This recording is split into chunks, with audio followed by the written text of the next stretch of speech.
siya ngayon, kumuha siya ng kurso doon. Maraming nagtatanong, si Father Eric ba? Ano? Nakaka-partner mo? Oo, pero nasa ibang bansa siya ngayon. Parang alam ko nagtatanong, ayaw niya ni Miss Tintin Bersola Babaw na mayroong Grand International Importers and Exporters Christmas Bazaar sa World Trade Center Hall A, November 11 to 20, 2011. Magpalisa na po kayo kasi isang booth na lang ang natitira. Baka sa inyo pa yun mapunta, no? Tawag na po kayo sa 9310852. At tuwan-tuwa daw si Miss Tintin Bersola sa Fuse Bar. Salamat, promote na kayo. Ayan, sige, promote namin muna yung aming mga gigs, kids. Ayan, October 26, bukas, nasa Saguio Bar kami. Sa Sabado, October 29, Hobbit House in Malate. And then, November 3, Conspiracy Bar. 12, sa Amaranto Theater. November 13, Route 196. November 17, Scarlet Bar. November... Itong mga ito. Wala masyadong ginagawa. November 14 po, Freedom Bar. Yan. Kung na-miss niyo po, punta po kayo sa aming Facebook page. Paki-like po kami. FUSEBOXX. Nandun ang aming gigs, kid. At ito po yung aming second album. Ayan, go. Ako dapat pamsasalita. Ito yung aming second album. Pangalawa na. 10 taon na kami sa industriya. Hindi kami kilala. Maraming salamat, Sir Awel. At ito ang aming non-streaming, first non-streaming na ang aming second album, Animated. Maririnig nyo dito ang tunog ng Chapman Stick, ang tunog ng Fuse Box, tunog ng Filipino, at ang tunog ng isang progresibong musika. May mga nag-text si Eric of Lipa City, si Jen from Cotabato City, yan, si Star ng Sampaloc. Maganda daw yung musika ninyo. Salamat. Salamat. Yan, di ba? Nakakatuwa. O, ikaw naman namin. Ayun na, pinaka-poster. Bet mo yung ganyan. Pwede idikit sa dibdib niya, Kasha, ha? Parang ganyanan lang. So, yung album namin nga pala, for those listening sa ibang bansa, it's available as download sa iTunes, sa Amazon, sa eMusic. Pwede rin bilhin sa CD Baby. Yan. So, yun yung mga hindi makakabili ng hard copy. Dito locally. So, locally, pwede makuha lahat ng mga albums namin sa lahat ng mga lyric stores. Yes. Nationwide. Ayan. Mag-buhay kayo. More power and God bless. Thank you so much. Yan. Ako, ipagpatuloy natin yung chika natin. Eto na. Doon daw sa Republic Bar. Celebrate ka. Nag-guest pa sa amin dito si Vina Morales. Nag-invite pa siya. Sabi niya, anniversary concert. 25th anniversary niya. Birong ba naman? Sa showbiz. Diba? Ganyan-ganyan. Tapos nakaupo na daw to si Charmaine, a.k.a. Rufa Gutierrez. Sa ating nangaan, diba? Nag-guest pa din sa DZMM si Hi, Tita Annabelle. Hello po. Ay, so, alam ko yan si Tita Annabelle. Alam ko yung mga tweet niya. Gusto ko. Character talaga si Tita Annabelle. Saludo ko dyan. Kaloka. So, eto na ngayon. Basta dumating daw si John Lloyd, tsaka si Shaina. Biglang may nag-text. Ang gamit pong number ay private number ni John Lloyd. Kay Rufa. Ang nakalagay doon, please leave us alone. Ganon. Siyempre nagulat. Ayaw mo napatulan ng ating second princess na Miss World. Siyempre, ganon pa rin. Poise pa rin siya. Ayaw malaglag ang corona. Ganyan. Tapos bigla naman, kung ano na naman daw mga tinext-text. During the party to, During the party to. Edi siyempre, parang nandun, in-invite na naman si Rufa na in fairness, bumili sila ng maraming tickets ni Tita Annabelle para supportahan na rin. May beneficiary yung Yes, may concert. beneficiary doon. Tapos, biglang ganun nga yung nangyari. The following day, kung natapos na siyempre, ay nako, spoiled na talaga ang gabi, di ba? Natapos naman successfully ang show. Hindi niya sinisiwalat na may ganung text message, di ba? Hanggang sa tumawag or nag-text. Di ko alam kung tumawag or nag-text. Ay, nag-text lang pala si John Lloyd kay Charmaine. Pero hindi niya daw tinatawag ni Charmaine kundi babe. Di ba? Sabi niya ganyan, pasensya na sa nangyari. Yung gabi ngayon, sa daming text-text, di ba? Ganyan-ganyan. Tapos yun, lumabas na nga sa Twitter, di ba? Nag-tweet na. So, lumabas ngayon, ako ganito Eto, kumpirmado na number ni John Lloyd. Yes. Tapos, parang ang lumalabas sa eksena, hiniram, may nanghiram, nakigamit. Okay ba yun sa Kasi ito, gusto ko tanongin sa iyo, sa mag-boyfriend. Di ba kahit paano, may privacy din di ba? Sa akin, dapat hindi. Kami ng misis ko, hindi kami nagpapakailaman ng cellphone. Kung gusto niya, tignan, okay lang. Pero hindi dapat yung, check ako yun, gano'ng eksena. Wala mo. Bigyan naman ng privacy pa rin dapat. Yes, di ba? Kasi parang personal, pa rin. Kaya ngayon, ang tanong, mukhang nasa brink nga daw ng pag-iwalayan dahil dyan. Dahil sa pagsiselos. At sa inasal na gano'n. Pero nag-sorry daw talaga in fairness si John Lloyd kay Rafa. Kay Rafa. Di ba? Ganyan. Ay, wag hintayin. Siyempre, alam mo, tanggol. Kaya nakapag-tweet ng ganun si Yes, Rufa. kaloka. Gusto ko, there is no cure for the insecure. Ganda no rhyme. Wala akong masabi. Manicure, pedicure. Diba? Kaloka. True. Diba? Ako wala akong masabi kung totoo man. Kung totoo man na nagsiselos si Shaina kay Rufa, di ba nag-move on na girl? Kasi kayo na. Ay, ganyan nga talaga yung term nila. Move on, girl. Move on. Kasi yung sabi niya. Ay, parang Diyos ko naman. Katagal-tagal na nung issue nila ni John Lloyd. Miss Our Grapes Although, di ba flavor minsan pa. ko na ikaw meron kang ex, makita mo. Meron pa rin. bago merong may pipintik, inis may factor. kiliti. Oo, di ba? Aminin natin yan. Pero wag naman dumating sa point na magugulo ka pa rin. Kung totoo yan, ito ang sinasabi namin kung totoo. Tsaka yung iba naman, respeto na lang, inibitahan si Rufa dun sa event ng kapatid na sinusuportahan dun sa event na yun kay Mina nga, tapos gaganunin mo. Tama. Diba? Yun. So yun lang po. Baka po may reaction kayo dyan, i-text nyo po sa amin mamaya.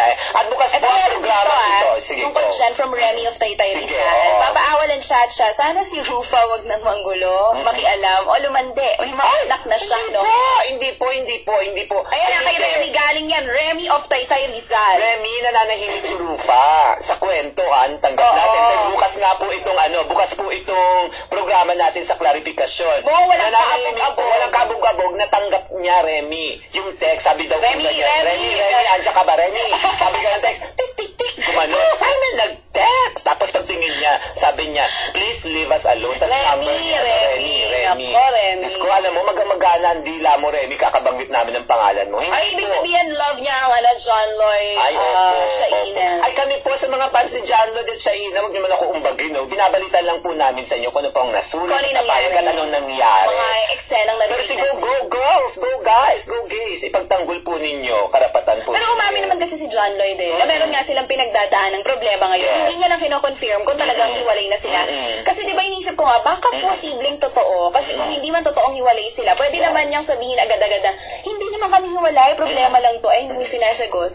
Pero ako, ang punto ko lang talaga, yung act na nag-text gamit yung cellphone Hindi ng maganda. boyfriend. Parang Parang very high school. Ako very high school yan. Lakas makabagets ng eksena.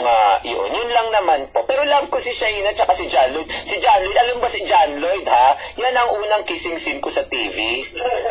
Sa umagang kay ganda. Kaya akala ko may pelikula ito Nakaganon, no? Sa labi? Oo, na yung kalahating mukha ko, hindi ko inilamusan ng Towex. Towex? Towex talaga. Hindi ko kinakaya, ikaw Grabe. Tapos lagi ko pinapanood sa cellphone, nadagukan nga ako ng misis ko, tumigil ko nung kakanood si John Lloyd. naman yun. John O, ako Lloyd din naman yun yun. eh. Diba? Baka hindi talaga, hindi lang 2 linggo. Oo, diba? O, eto naman, ha? Bongga yun, diba? Mismo! Si Vice Ganda. O, nagulat ka. Ay, sinasabi mo, gusto ko to. True. Sumingit, diba? Si Vice Ganda, ang nagpapasaya daw kanya ng gabi-gabi, nakakatanggal ng stress. Totoo naman, ang gabi-gabing active na sex life niya. Pero may study na lumabas na gano'n. Talaga itong term na lumabas, ha? Hindi totoo, di ba? Na pag active ka daw doon, healthy ka, O siya kasi mga kababaihan daw. kung may asawa ka, pero Yes. kung wala, wag mong ipilit gabi-gabi, di ba? Oo, nakakababa daw yun ng nakakababa daw yun ng kolesterol. Oo, yung gabi-gaming yun. Kaya pala magbabang cholesterol mo pampaawal. Ang gami-gami mo. Gabi-gabi yun. Ikaw ba? Gabi-gabi. Nainamin niya talaga. Nainamin niya talaga, Okay. pero syempre natiling privado yun. Hindi pa rin nalalaman. Sino? Sino kaya itong jowa ni Vice Ganda na ito, ha? Although recently Talaga sa Twitter, nagpapasaya, parang tinitignan ko yung mga tweets niya, lakas high school din, dahil parang pa-sweet, kinikilig si Vice Ganda. Yes. O eto pa, kung inabangan niyo daw po yung ang tanging ina nyo, Ang tanging ina nyo. yung lahat, yung mga ganon, ang private Benjamin, parang magiging ganon daw. Hindi pa napapalabas sa October 26, papapalabas bukas yan. Aba, meron ng kasunod, may part 2 na. May sequel na agad-agad. May sequel na kaagad. Ganon. Kaloka. Ganon ka dapat. Actually, mamaya yung premiere night, Yes. private bench. Yes. Saan talipapit? Saan ba? Saan ba? Sa ano? Mega Mall. Mega Mall. Yung Yun. talipapa partner. Sabi ko ba kung umabot sila sa ganung SM Mega Mall sila mamaya. Yan. O ayan. Ako, bago ako mag-commercial break, meron po ako. Yung nabangan nyo, meron daw yung private na ganyan. Tsaka may ibibigay kang blind item. Meron ito. Yan. Who you are? Sino? Siya ba? Hula-ho! Who you? Who you? Naku, ikaw nga ito. Alam ko nanonood at nakikinig ka. Dahil katabi kita nung presko na yon. Itong media Presko personality na? na, hindi ko pwede sabihin Ay, kung sino, excited Diyos ako. ko. Presko Pero ng ano ito? Yun na lang. Presko ng isang malaking pagbabago sa telebisyon Okay. na mangyayari malapit na malapit Katabi na. mo siya? Katabi ko siya, tapos pangarap niya yata. Pero syempre naman may chicha, kain. Kain mo na kayo. May pakain yan May eh. pakain, oo, ganyan. Palapang. Yes. Ay, si Idol Tibo nakikinig. Kasi daw ang blind item, ganito. Kaloka. Balak yatang magtayo ng panaderya itong media personality na ito. Hinakot ang lahat ng klaseng tinapay. Kagaya na. Kagaya ng hindi lang pandesal, Oo. pandilimon, pandikoko, lahat na may pan. Ang palaman ba pinatawad? Ay, kasama na rin. At sabi, tapos bukod pa dun, pati mga pastries, kasama talaga din. Kaya parang ang laki ng bag. Kung gusto ko yung mga utensils, sinama niya. Ay, hindi, panaderya lang ang sinabi ko. Okay, Hindi sila naman lang. restaurant. Pag restaurant, kasama yung utensils. As in lahat, ano to? Yung mga hindi nakuha? Hindi nakuha yung mga, tapos diba, nakakuha na siya. Mga Oo. tamang pang isang araw na paninda Saan yun na. nilalagay? Ano ba? May bag ba siya? Oo. Ang alam ko, may naghihintay sa labas na stroller. So talagang ready siya, nakakaloka. Kasi ilalako yung diretso yun eh. Oo, ganyan. Tapos yung stroller niya, parang meron pang styrofoam para manatiling mainit. So talagang gawain niya. Oo, ganun. Tapos talaga. Kasi handa siya. Oo, Tatapon ko na ba itong mga lumang gulong? Ay, hindi.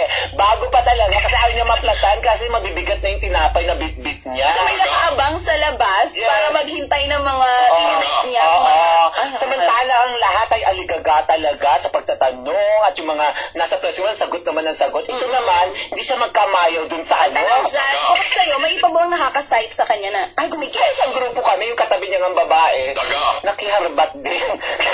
Ako pa nga kumuha ng lalagyan eh. Maramiran pa ang naharba. Tinapay na yung panidarya nga ang sauce, ang ano niya, ang anuhin niya, chuchorbahin niya. Atayin siya ng panaderya. Naloka ko. Talaga, nako, hindi ko na pwedeng ibigay ang clue dahil... Wala bang clue? Ano ba? Wala ba? Ayun na lang po. Alam niya, aminin niya naman yan at may pahintulot. I love you kung sino ka man. Sa pagbabalik namin, si Ann Cortez, Pag-usapan natin. Yay! Kaya ambisyosa. Kaya mo gayahin yung boses niya? Alin doon? Yung Yung pag-shoot. Yun yung kanta niya, ambisyon. Ganun din kasi kapangil ang boses ko yata. Mas Hindi maganda kaya kay kumakanta Ann. ka nung, chup.